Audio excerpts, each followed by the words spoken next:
And welcome, Hoosier fans, to another victorious episode of the Assembly Call, as tonight Indiana notches a very important non-conference victory at home against SMU. The Hoosiers win 74-68. It was a game that saw Indiana fall down in at both the beginning of the first half and at the beginning of the second half. But the Hoosiers battled back in each half, and then there at the end of the second half went on a nice little run. It was a 53-52 game, and Hunter Mascara-Pere, if you'll remember, took a charge. Or actually, it was 53-52. Hunter made a free throw, then took a charge on the next possession, and after that, Indiana made two straight threes to push the lead out to 7 points, and then they were able to close it down with some free throws from there. But overall, just a really solid win for Indiana. As we talked about coming into this game, this was the game that was going to finally start providing some answers to the many questions that we have to this team. I think it did in a lot of ways, and we're going to cover that tonight.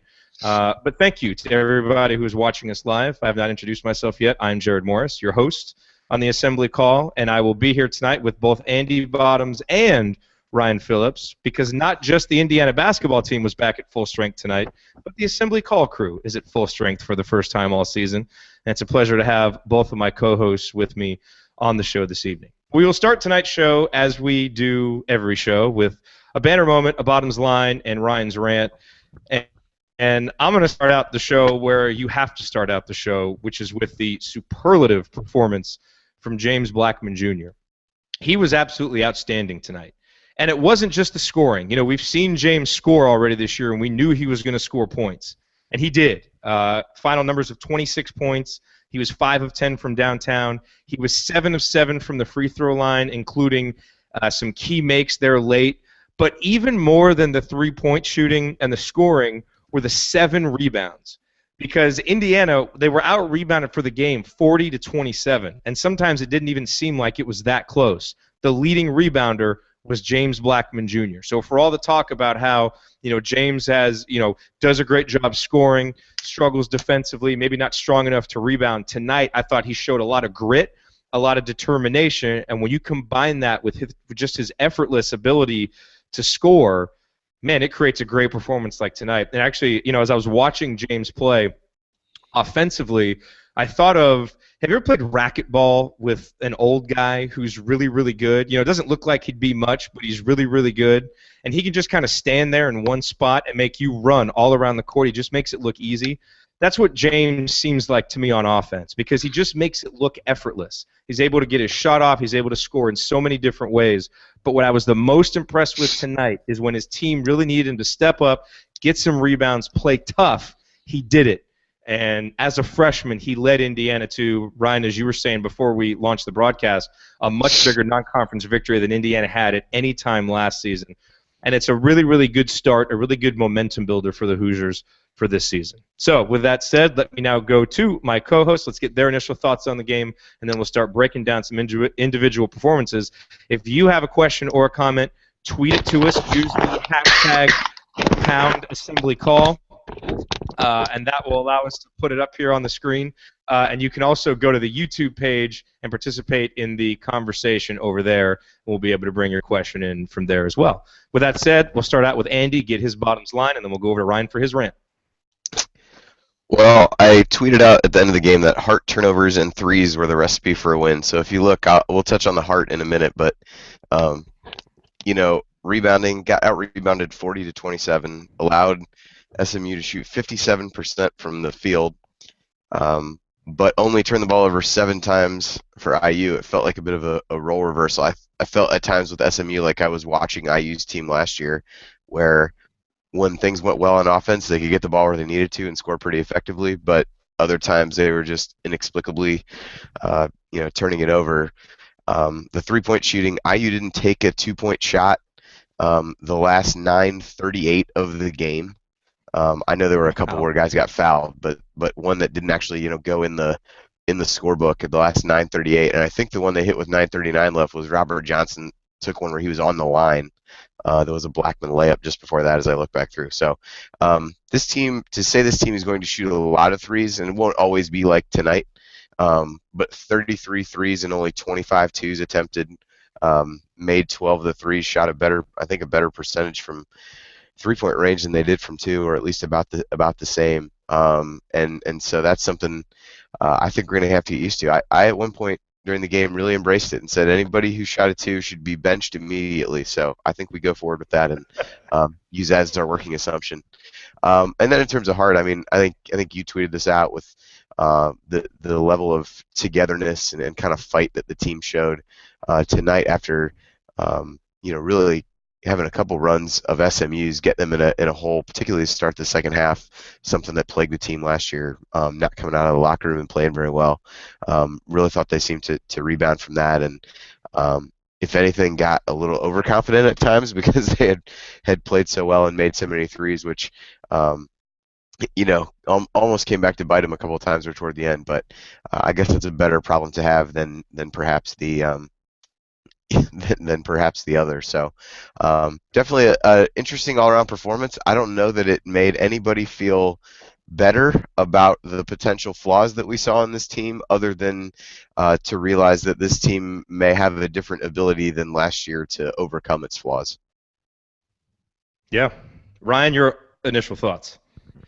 It's a great win. I think we're all extremely happy with it. But as Andy said, there's still a lot of flaws this team needs to overcome.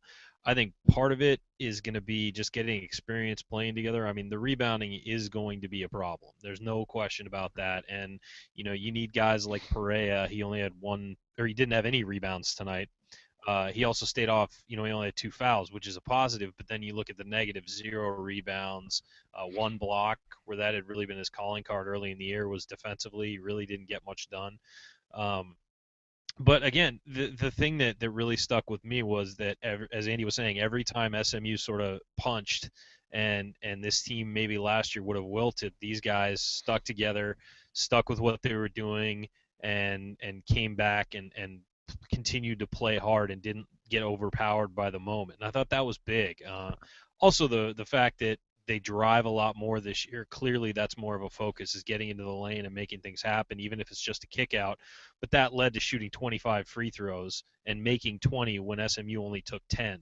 So that was a huge part of the game, and especially late, making a lot of free throws and getting things, getting points on the board when we weren't getting easy twos like SMU was getting at times during the game. So yeah, there's a lot of negatives, but I saw the positive of them just playing well together, only turning the ball over 7 times in the entire game, and 4 of those were Robert Johnson, a freshman in his first major game. Those are all positives that we can build on, and hopefully, the rebounding gets worked out. Clearly, it's a problem right now, but this SMU team had a ton of size, and it didn't change the outcome of the game. Well, and look, when it comes to rebounding, I mean, if you told me coming into the game, James is going to have 7, Yogi's going to have 5, Robert Johnson's going to have 6. We've been talking about how important it is for the guards to rebound. You'd think, hey, we probably did pretty well on the glass. But then, like you said, Ryan, Hunter Mascara-Perea had no rebounds tonight. I mean, it almost seems impossible for a guy his size to play 29 minutes and not grab a rebound. He grabbed one late, but it was called off because he fouled the guy. And, I tweeted at halftime that Hunter, perhaps in that first half, had played the most empty 13 minutes in IU basketball history because, he had one field goal attempt that he missed and a foul, and that was it. That was his statistical contribution. And I thought he started out okay awareness-wise on defense early, but then he started falling for a lot of shot fakes and was out of position and was slow to react. To his credit, he did take 2 charges, and I thought the one that he took in the second half was huge in a 2-point game. That was a really big play. So, he did have a couple of plays that were productive, but this team needs him to do more in 29 minutes than what he did tonight. And so I think as we start looking for, again, answers to these questions that we've had, I think there were some reasons for optimism, some reasons to be encouraged with Hunter's play through the 2 exhibition games and through the first 2 games of the season. But I think now he goes back into the big, and we knew the competition had to go up.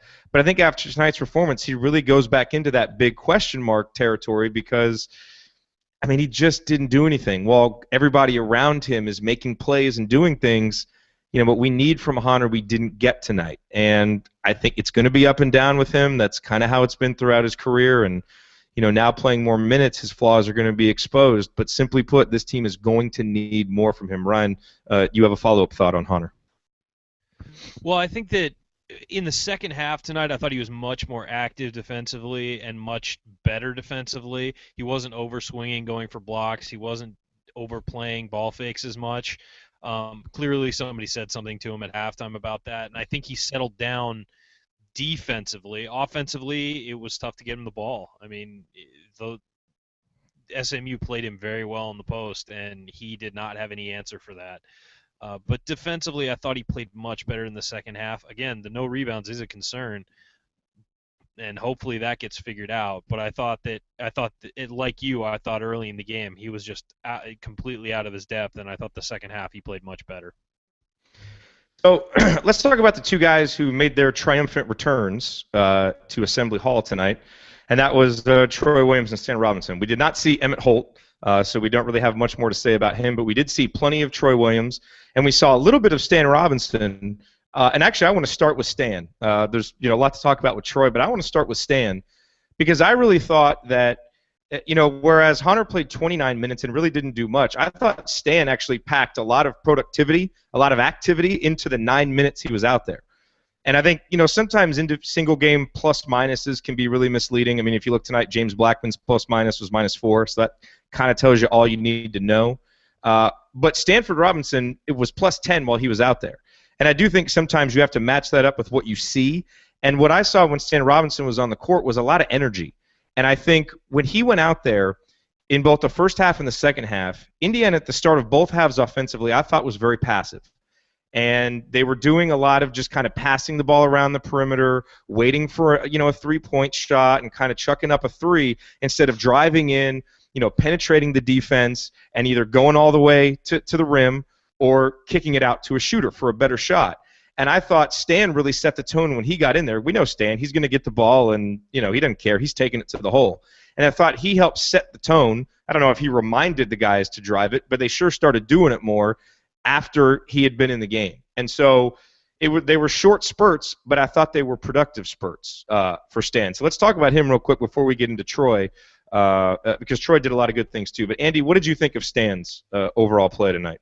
Yeah, I mean, I thought the same thing. One of the things they were really, to me, it's one thing, and I know a couple people talking about this on Twitter right now. I mean, it's one thing to shoot all those threes, and I think that's, like it or not, a formula we're going to see from this team, particularly against better opponents. I mean, we're not going to see that against Lamar on Saturday, but against better teams, I think you're going to see a lot of that. The difference for me is being able to actually get the ball at some depth inside the three-point line before you shoot him to penetrate, draw some attention. And I thought that's where Stan really excelled. He drew a number of fouls, drew defenders, and was really more aggressive than most of the guys over the course of time. I think Robert Johnson did that on occasion, but also settled for a number of jumpers as well. I thought Stan was the one guy who consistently took it to the basket, and I think we saw that from him a decent amount last year. And I think a lot of times when we would get frustrated with him last year was when he would shoot threes and just not a great part of his game. And I thought he played to his strengths for the time that he was in there tonight, and that showed well for him. And as we said, it's going to be hard to figure out minutes between all the guards on this team. But in his case, if he comes in and plays, whatever he ended up playing, I would guess it's 15 minutes maybe. If he plays like that, really plays to his strengths, that's a huge lift to the team, and somebody who, if other guys are struggling or getting into foul trouble, they can rely on for bigger minutes from time to time. But I definitely thought he did a good job of, not to be too cliched, but playing within himself, doing the things that he does well, and really initiating the action and attacking. Yes, Stan only played 9 minutes. I mean, I thought he was out there longer, but it was only 9 minutes. But, he packed a lot of activity into those 9 minutes. And you talked about, that importance of, yes, we're going to shoot a lot of threes, but it's what threes are we getting? Well, look at the last 3 possessions Indiana had before it became a foul shooting parade. So now, Nick Zeisloft had hit a couple threes in a row, but then he came down that next possession and kind of chucked up those 2 deep, almost heat check threes. They were probably ill-advised, but he was hot. so maybe you give him a little bit of benefit of the doubt. But those were plays where the ball never really penetrated the three-point line, so we never saw if we could get anything better. The two subsequent possessions, there was a drive and kick to James Blackman Jr., who got fouled and made the 3 free throws, and on the very next possession, there was a drive and kick to Yogi, who made the 3. And I thought we were much more effective. We got better looks. I don't know what our percentage was, but it seemed better off of the drive and kick as opposed to just passing it around the perimeter. Now, another guy who I thought really helped out Indiana's aggressiveness, certainly was not bashful about driving to the bucket and just, and on defense I thought he still gets out of position, but he makes up for it by getting deflections and his ability to grab rebounds and do things, and that's Troy Williams. And I thought it was nice to hear the crowd cheer for him when he got back in there. Nice to, and I thought he was a little keyed up early. Probably took a few bad shots early on, but I thought he settled in and played well. And we wondered who would play. Kind of at the, we wondered who would start, but then who would play at finishing time. And Troy saw a lot of action at the end of the game. He finished with 11 points. He had 4 boards. He had 2 steals. Only 1 turnover. Was very active, very productive. And Ryan, I'll go to you on this. Some initial thoughts on Troy. All in all, a good comeback game for him as well. Yeah, I thought it was a solid performance from Troy, especially considering he hadn't seen game action. I mean, I think people underestimate how much of a change that is from practice, especially in such a big game. This isn't like he's coming in a blowout.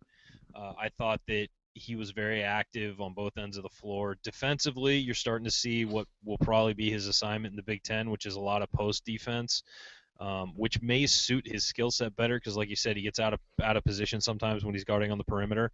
So you saw him able to use his athleticism on the inside to defend some of SMU's big guys.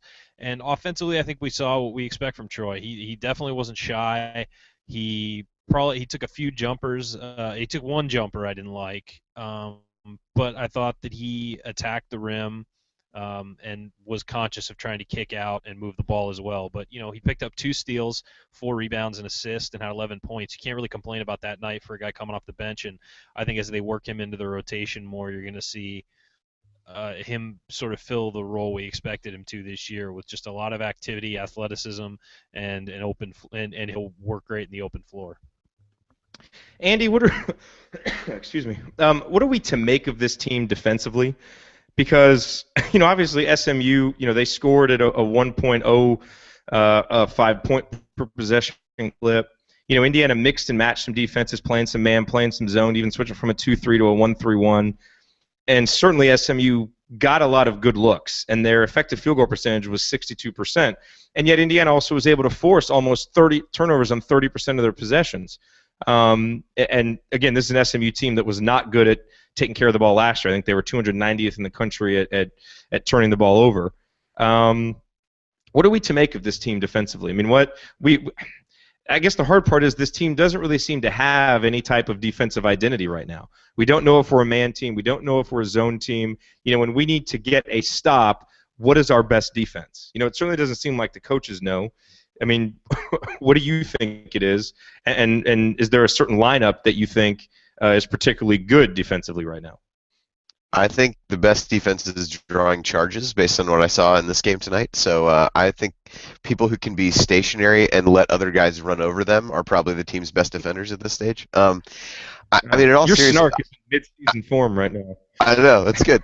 I mean, I honestly didn't feel like there were a couple possessions late, I will say, in the second half where the man defense was pretty good, and then they actually went back to a zone after that, which infuriated me, as I'm sure is probably not surprising. But I didn't think the zone was very good at all, and I think as we talked about the other night, zone makes it hard to rebound. This team is going to struggle to rebound anyway, and it doesn't need anything else to make that increasingly difficult. And I really didn't feel like it prevented SMU from getting the ball inside if that was really the goal, which most of the time with the zone it is. So I didn't think that was particularly effective. I thought the man at times, particularly in pick and roll situations, which as I seem to recall last year IU struggled with quite a bit, wasn't very good. And then the 1-3-1 I thought at times was effective, but the first possession they played, they basically let a pass go from the top of the key all the way to the baseline, which is kind of the one thing that you shouldn't be able to do against a 1-3-1. And I know Tony Adrania made a comment about, Hunter playing the back line of the 1-3-1. That's typically not where you see the post guy. I did like Troy out at the top of it. Thought he was really active and, good length out at the top of it. So in that regard, I think that's something that, we might see more of, but it felt a lot like let's kind of throw things against the wall and see what sticks, because SMU was really lost when Nick Moore wasn't on the court. They don't really have a backup point guard, and that showed. He got in a little bit of foul trouble early in the second half, and anytime he was out, I thought SMU's half-court offense was really poor. And even when he was in there, sometimes there were some of the turnovers. So I don't mean to give IU no credit for some of the turnovers, but I do think a lot of them were pretty careless. And in the first half, I think I tweeted this out at halftime, of the first 31 possessions, SMU either had a turnover or scored on, I think, 25 or 26 of them. And so while it's great to get the turnovers and have that, I mean, you saw that there were plenty of times where they got the ball wherever they wanted if they were really able to run things. And if they didn't, offensive rebounding was key, even though the offensive rebounds, I think, ended up even or pretty close to it by the end of the game. But I definitely felt like there were times that was. So I think, defensive identity is going to be a year-long question, particularly, and I don't see this happening very long based on how some of the other guys played tonight. That four-guard lineup that started out the game, you just don't have ways to hide some of those guys. Yogi ended up being the guy who guarded the four for SMU, and while he's pretty scrappy defensively, that's a lot to ask of him, and I think that led them to play some of the zone early. So I think that's a huge question mark. That was one of those, when we talk about questions that didn't get answered tonight, that's definitely one of them for me.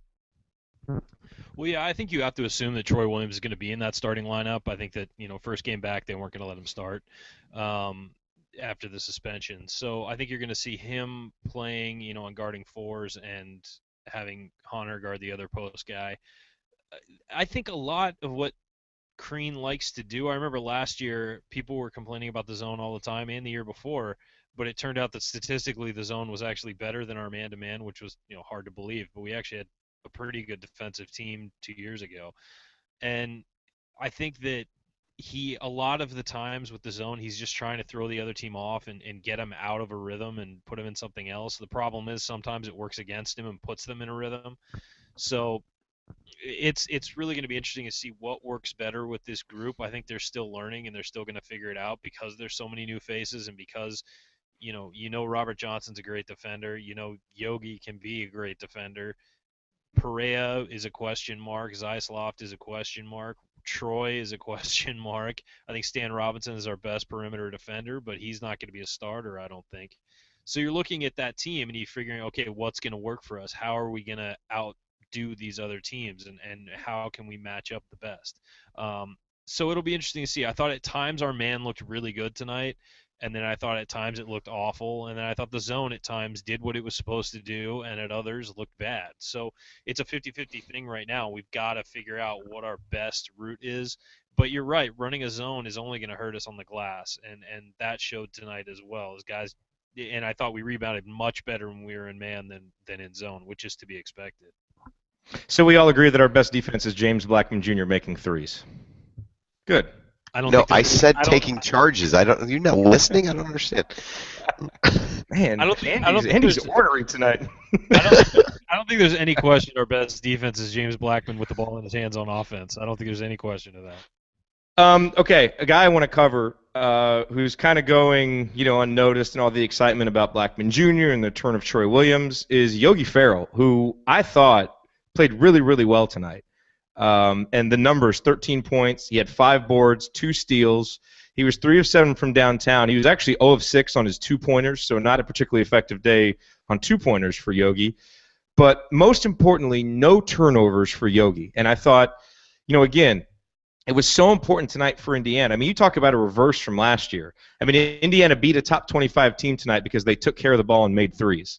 I mean, could anything be more of an opposite than what we saw last year? So, I mean, we know this team is going to be so much different than last year. And I thought, there was a play in the second half. I think it was about a minute and a half left, and Yogi, had it, was about to drive the baseline, could have driven in, he backed it out, and we didn't end up scoring on that possession, but we saved about 20 seconds. There wasn't a turnover. And I think it was indicative of, a guy who's maturing a little bit, making better decisions. And I thought he really led this team when it came to taking care of the ball. And him having no turnovers helped offset Robert Johnson, having a jittery 4 turnovers. And so I thought we've seen a lot of just incredible efforts from Yogi where it jumps off the stat sheet and he's the focal point, and he wasn't that tonight. But I thought it was a terrific performance, the kind of leadership that you need from a point guard. And really, this to me is the type of game Yogi needs to and can have this year when we win, which isn't necessarily being the leading scorer. He's a supportive scorer, but he's leading us in assists, he's grabbing boards, he's getting steals, and he's not turning the ball over. This, to me, is a prototype game for him this year, and it's still an all Big Ten type performance, even though the scoring isn't quite what it was last year. And I want to get both your guys' thoughts on him. Andy, we'll start with you. Yeah, I thought he had an effective game. I definitely thought the same thing you did, as you mentioned that play toward the end where it was a chance where it could get overly aggressive, as we saw. Hartman and Zaislov took those few threes right in a row there after one the big run to get up 8, I think, and forced some of those threes, or just got a little bit caught up in the moment. And I thought that was something that Yogi didn't do in that scenario. And we know from last season that he'll have shooting games like this, and I think we're going to see that from different guys throughout the course of the season, particularly if the mix of shots is anything similar to what it was tonight. But I do think it was a great example of him contributing in other ways. I mean, his 4 defensive rebounds were second on the team compared to Robert Johnson. So we could talk about what that means for the forwards and how they did from a rebounding standpoint. But rebounding is definitely going to have to be a team effort for these guys this year. And so he was definitely a part of that. And 7 assists and no turnovers. You can't ask for much more than that. And overall, IU had 16 assists on 21 makes. That's something we didn't really see too much of last year. So that definitely is one of the positives to me to take away. And I think probably somewhat reassuring for him as well, where he was asked to do pretty much everything last year. And it's been kind of, I think this came up on the Crimson Cast preview where they talked about he's been asked to do 2 pretty different things over his first 2 years with the program. Really be a facilitator as a freshman and take a backseat to the older guys that were there. Last year, be asked to do pretty much everything, and this year is going to be asked to kind of find that middle ground. And I thought, for the most part tonight, he did a really good job of doing that. Ryan, your thoughts on Mr. Farrell? Yeah, I think that it was a very effective game for Yogi. It might not be as gaudy statistically as some of his others, but I thought, he was filling up the stat sheet. He's 13 points, 7 assists, 5 rebounds, 2 steals. He did force some shots, but I mean, he's a guy you trust to take shots because he's such a good shooter. So I don't think there's much. I don't really have a problem with that. There was one little runner he had at one point that I thought was kind of ugly, but other than that, I mean, every time he rises up, you're not, you're pretty confident that he's going to make it, or at least it's going to be a good shot. So I thought it was a really effective game for him, one of his best over the last 2 years. I thought his best that we've seen him was against Michigan last year at home when he had 27 on 10 field goal attempts or something. But I think that this game showed a sort of smarter, calmer guy who's getting the team into the offense, who's facilitating. Even if he doesn't get the assist, a lot of times you're seeing him get the second assist where he passes it to the guy who gets the assist. I'd like to see him drive a little bit more and look to kick from his driving as opposed to his work on the perimeter. But I thought it was a smart, effective game. And like you guys said, one of the most important, I thought, plays in the game was where he drove in and decided to pull it back out instead of shooting something wildly. Pulled it back out, took about 20 seconds more off the clock, and that's a floor leader, and that's what he needs to become for this team. So we got a question here on Twitter, and this is from Trenton, who asks, on Stanford, how do you justify having a guy that is not a shooter and had no business driving the lane in the game? And really, we answered this earlier, but I want to just relay a quote from Tom Crean here. Alex McCarthy has this on Twitter, and talking about Stan Robinson, saying he didn't play a lot of minutes, but he changed the dynamic for us. And really, that's basically echoing what we said earlier, that with Stan, the reason why he's such a good sixth man and why he can be so good in a role like that, whether he's the first guy off the bench or the second, who cares? It's because there's just a different energy. Like he just plays basketball with energy, and it's not always smart, and sometimes it can lead to turnovers. But he gets in there, and for a team that I really thought looked like it had its feet stuck in mud for about the first 5 minutes of each half, Stan comes in and gets you out of that. And for better or worse, he's going to get in, he's going to make things happen, he's going to drive, and I thought the team really needed that tonight. And so, no, he's not a shooter. But the great thing about this year's team is that we don't need him to be a shooter. He can really do what he does best, which is drive to the hole, draw contact, draw guys to him, and he's got shooters to kick it out to. So the fact that he's not a shooter, Trenton, actually makes him it's not as big of a negative this year as it was last year, because there are guys who can do that. Now, I think you will see him start to play. I mean, if he can play like he did tonight, and be more composed and be productive with his drives, he'll start to play more than 9 minutes a game. But like Tom Crean said, he really kind of changed the dynamic there.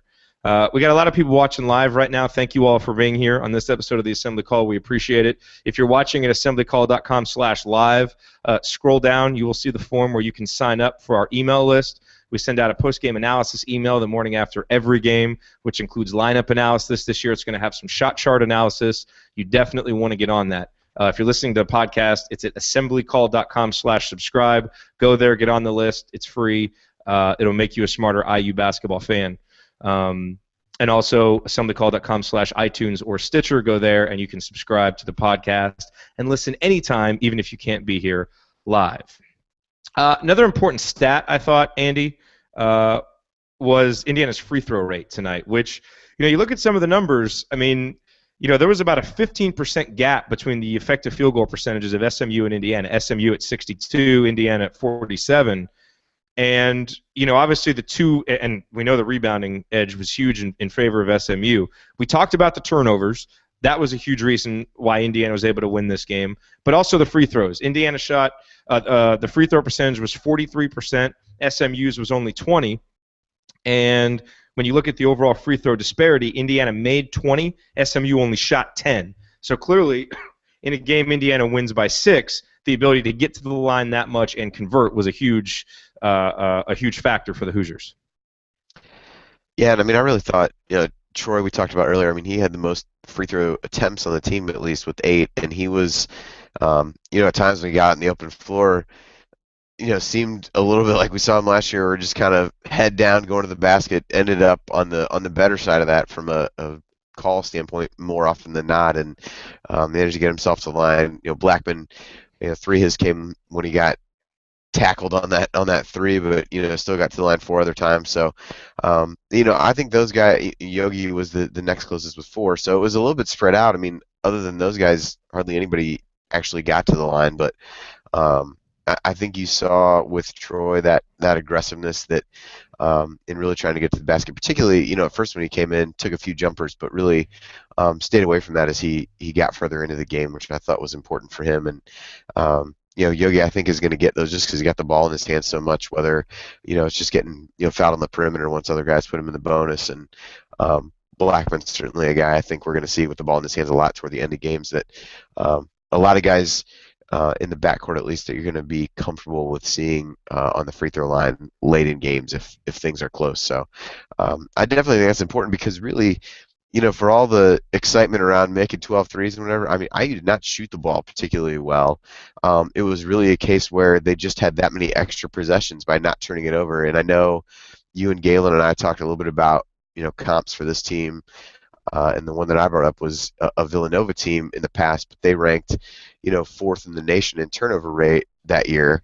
I'm not saying based on one performance that IU is going to do that by any means, but I think you saw where tonight how important that is to just give yourself those extra possessions. And even in a game where you shoot 36% from the field, I mean, that's 20% lower than what SMU shot for the game.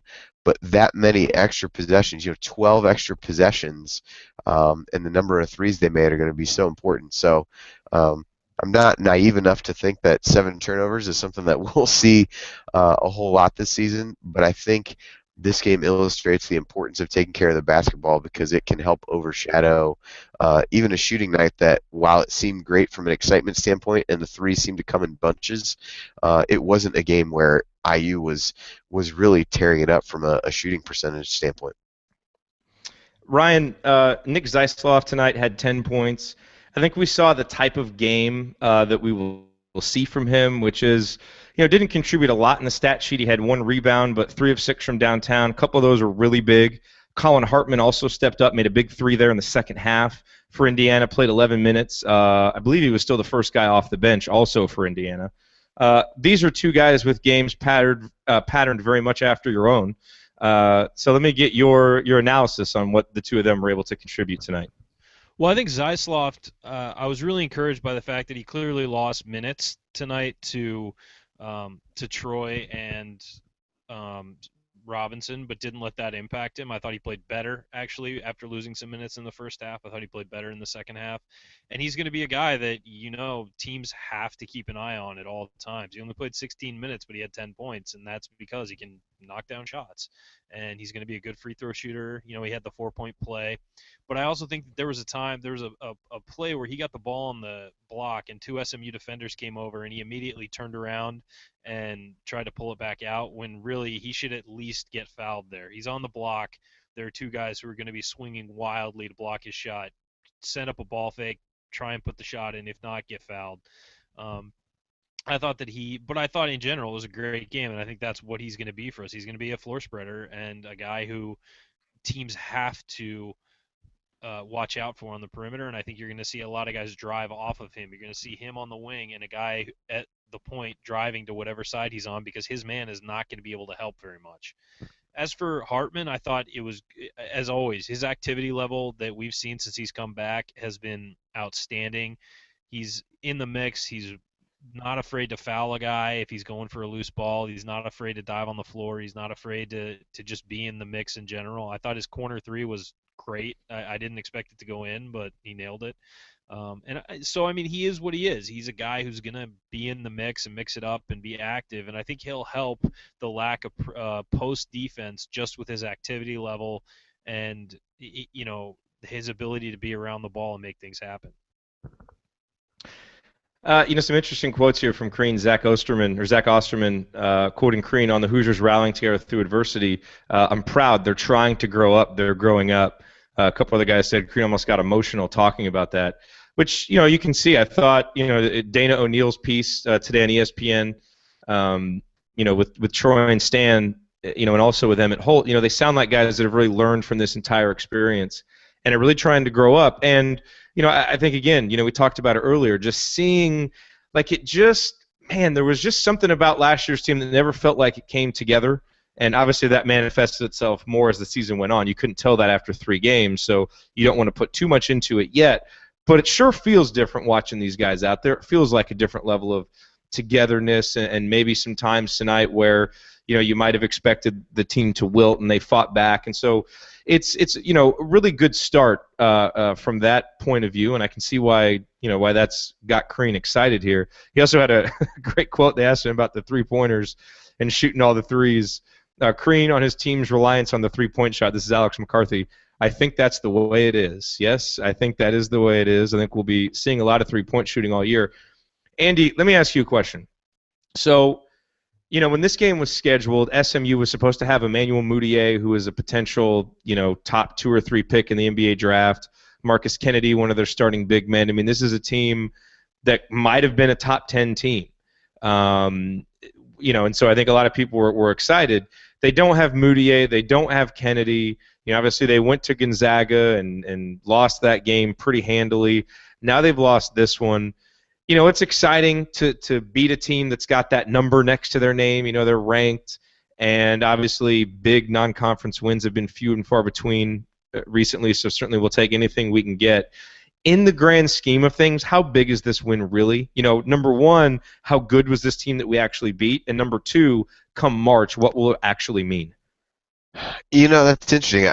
Crimson Cast tweeted something out about this too, about SMU, that, they really have, they missed a chance at Gonzaga. That's a tough place to play. And a quick turnaround to come to IU after they'd played without Kennedy. They've got the rest of their non-conference schedule is not particularly difficult outside of they got a home game against Arkansas, who is decent for an SEC team at least, and they play at Michigan in December, but outside of that they don't really have a lot of tests, so they're going to find themselves in a similar boat to what they did last year when really a lack of non-conference wins left them out of the tournament, even though they ended up playing pretty well in the American Conference. So I think they get Kennedy back, they're going to find themselves toward the top of that league, and will still end up being a pretty good win for IU. I mean, obviously not as good as it would have been with either of those guys there, but certainly one of IU's best chances left to get a big win, because as we talked about after the last one, the Pitt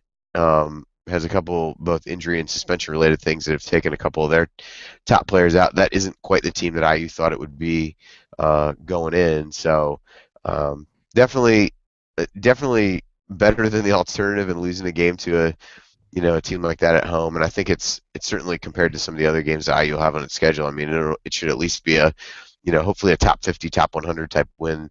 Probably top 75, top 75 at best or at worst. So I think it's still valuable for sure. And just again, you can never account for those kinds of things, and some of that's true when you're looking at the scheduling ahead of time. So not anything you can do about that. I think that's also something that the committee has talked about before, is almost like the scheduling intent, if you will. Maybe some games didn't end up being what you thought they'd be, but did you at least try to challenge yourself? And IU will certainly get credit from that perspective. Some of the other games at non-conference, you could certainly make an alternative argument, but in this case, I think it's still one that's going to reflect positively, a solid home win and one early in the season, based on the circumstances for IU, with a couple key guys coming back that looks pretty good. And these next couple of games, I mean, Lamar on Saturday, Eastern Washington on Monday, and then against UNC Greensboro the day after Thanksgiving. Are these, are we talking sub-300 teams here, or any of these teams, at least kind of in that 150 range, or are these all just kind of exhibition-type games? I would put the Lamar and UNC Greensboro games in more of the exhibition realm. I think Lamar was one of the worst teams last year. It looks like they're ranked 348 in KenPom now, and that's out of like 350 something. So, and UNC Greensboro is close to 300. Eastern Washington, probably one of a couple favorites in the Big Sky Conference between them and Weber State. So they have a lot of guys back from their team last season. Have some guys that can score. Defensively, they'll probably they have some challenges there. So again, all winnable games for IU. The Eastern Washington one won't end up being a complete black mark on the resume from an RPI standpoint. They're probably probably maybe a like around 200-ish team by the end of the year, maybe. But the other two should be kind of cakewalk. So it's like you have a little bit of a breather here for a few games, and then the Pitt game, another breather type game for Savannah State before Louisville, and then we go from there. But yeah, it should be 3 exhibition style games at least, with the Eastern Washington being at least the opponent that has the most chance to punch back a little bit. Which, perhaps the timing's good on that. I mean, especially with the quick turnaround. I mean, Lamar Saturday, Eastern Washington Monday. I mean, that's a quick turnaround there.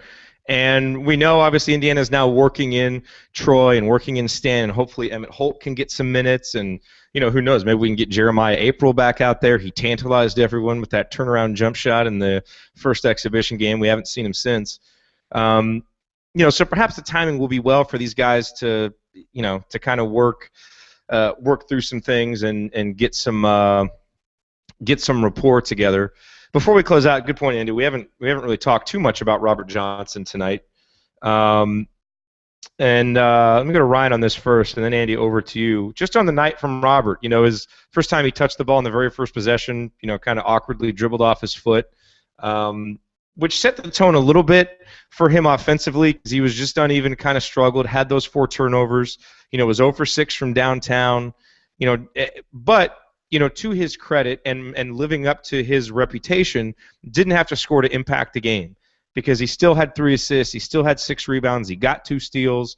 He played some decent defense at times, although got a little lost sometimes. So certainly not the outstanding performance from James Blackman Jr. or that we've come to expect from him.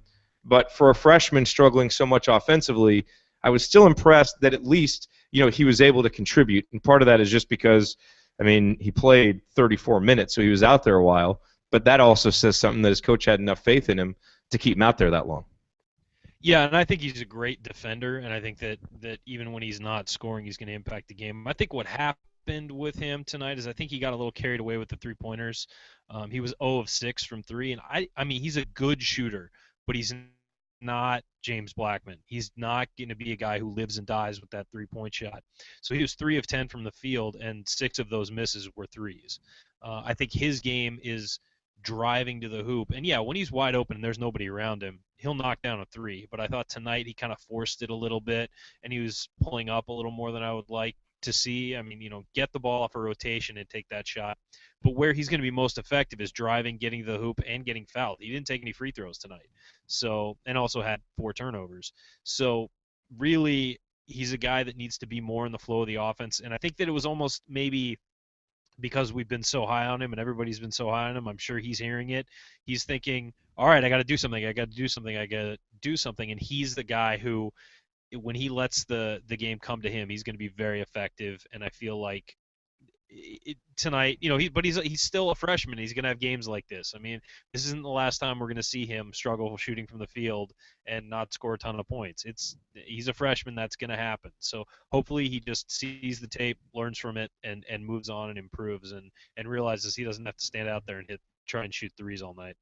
And Andy, your thoughts on Robert, and then lead us off with your final thought as well.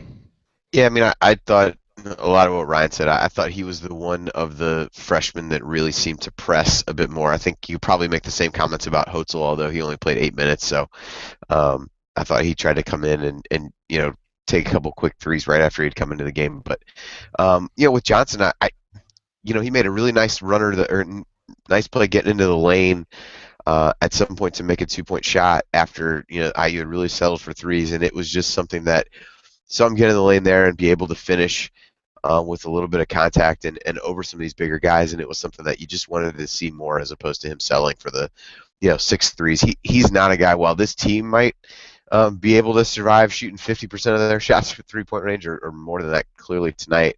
I don't necessarily think he's a guy that should follow along with that kind of ratio based on his game and just kind of his strength and ability to finish inside. So obviously learning experience for him. 4 of the 7 turnovers are on him, but I don't know that was in most cases carelessness. I just thought he was trying really overly hard to make things happen. So I think that's kind of growing pains, and I guess better to have only one of them really have those growing pains than all of them. So it can be somebody else's turn the next time out, and he'll be a little steadier the next time around, I'm sure. And I think, we've definitely seen enough from him to know he can contribute in a lot of ways. And quite honestly, he was one of the only guys, particularly early in the game, getting defensive rebounds. He had the first few, I think, or at least the first 3 or 3 of the first 4, something like that. So still had 3 assists, 2 steals, found ways to contribute. I think just probably shot selection and when and where he takes the shots within the flow of the offense will be important for him going forward. But in terms of final thoughts, I mean, kind of what I started with. I thought, on a night, if you had told me that Perea would have no rebounds, 3 points, and play 30 minutes, I would probably have assumed IU lost by 8 or 10 points. But other players found ways to to kind of pick him up and rally around it. And I thought we saw some good things from Troy and Stan, and I think things that they bring to the table that other guys don't. And so, as you pointed out earlier, I think these next few games are going to be maybe not challenging from a opponent standpoint, but a good way to figure out kind of how this team meshes together. One of the things we saw over these first few games was it felt like we had a lot of guys that had the same skill set playing a lot of minutes, and I think there's a little bit more diversity to that skill set with those guys in the mix. So the challenge will be trying to figure out how many of those guys you can get on the floor and still be able to be competitive defensively and from a rebounding standpoint, because those clearly were questions that did not get answered tonight. But if on the flip side, if the turnover performance that we saw from IU tonight is anything close to what we can expect over the course of the season, I think that, again, as it was tonight, is a chance to mask some of those deficiencies a little bit. And I suggest we all get our 3 goggles out for the rest of the season, because we are going to be seeing plenty of that from here on out. Ryan, your final thoughts, sir. I thought, Good win for IU. I would think a lot of people didn't pick them to win this game, regardless of who SMU was missing. I think that the next three games are really going to be important for this team, even though they're not like, supposed to be highly competitive. I think you're going to see guys like Emmett. Hopefully, you see Emmett Holt make his debut and see what he can do. I think again we're going to see Jeremiah April, as you mentioned earlier. Maybe because clearly we're going to need help in the post, and so one of those two guys is going to have to step up and be a part of the rotation at some point. And with Devin Davis out, we definitely missed his ruggedness under the hoop tonight. And I really think the rebounding would have been a different story had he been playing minutes. I don't think he's a guy who gets pushed out of the way for rebounds very often. So a big win for IU. I mean, you say big, and what I mean is at this point in the season, it's nice to have a test and to win the game, especially with so many question marks on the team. So I think that counts as a big win. And I think that this team really needs to, get the rest of the guys in the rotation, see what they can do over these next couple games. I mean, they're not exhibition games, but we should at least treat them as a chance to incorporate some other guys and see what they can do. And I think that the coaching staff will do that after tonight. Yeah, I agree with what you guys are saying. It is a big win because, again, I mean, this is a team that is ranked. Who knows where they'll be ranked at the end of the season? But it's a win over a legit basketball team for a program that, think about where this thing was 3 weeks ago, 4 weeks ago, and I think fast forward to now and this performance that you saw tonight, I certainly wouldn't have expected this. It wasn't perfect by any means. I mean, not at all. There were a lot of holes, a lot of negatives that you can point to, but it's a team that really seemed to rally around itself, and they made plays at the end when they needed to. And that's important. And, again, it just seems to be a team that's growing together, that likes playing together, and that means something over the course of a long season. And so hopefully those are things that we continue to see because it'll really bode well for Indiana. And ultimately, there's a team now that's 3-0, that has a solid victory, now should be able to win these next three games leading into that Pittsburgh game and really go into it with some confidence and hopefully knowing a little bit more what it is, because I think it had to be hard for the team going into tonight to really know what it was with players as important as Troy and Stan not having played yet. Now they've all played. They can now play three more games over the next couple of weeks and really learn more about themselves and figure out what they are. But a good win, and again, I think we have to mention, James Blackman Jr. was just unbelievable tonight. I mean, again, 26 points, 7 boards. I mean, this guy is so fun to watch, so great to have him in an Indiana uniform. And the shots at the end of the game of his dad watching proudly as he made those free throws was great. And so it's great to have him because there are going to be a lot of nights like tonight, I think, for this team. Someone tweeted this out earlier that we're going to need James Blackman Jr. to be great to beat good teams, and he was tonight, and he's given us no reason not to have faith in him that even as a freshman we can count on him to be that. So he's going to have his struggles. Defenses are going to be set up to stop him, and other guys are going to have to step up. But he certainly seems to have the kind of multifaceted, diverse offensive game that you would think would be able to help prevent him from falling into any kind of slump and be able to step up and be the offensive force that Indiana needs. All right, everybody. Another victorious episode of the Assembly Call. Now concluded. The Hoosiers win by 6, beat SMU, and now go into a nice little 3-game stretch here, and hopefully we'll be able to play well and incorporate all these guys back. We will be here with episodes after each one of them. Thank you all very much for watching. Again, assemblycall.com/subscribe. Get on the email list. Get all the good stuff that we are putting out. And other than that, we will talk to you all soon. Have a good night, everybody.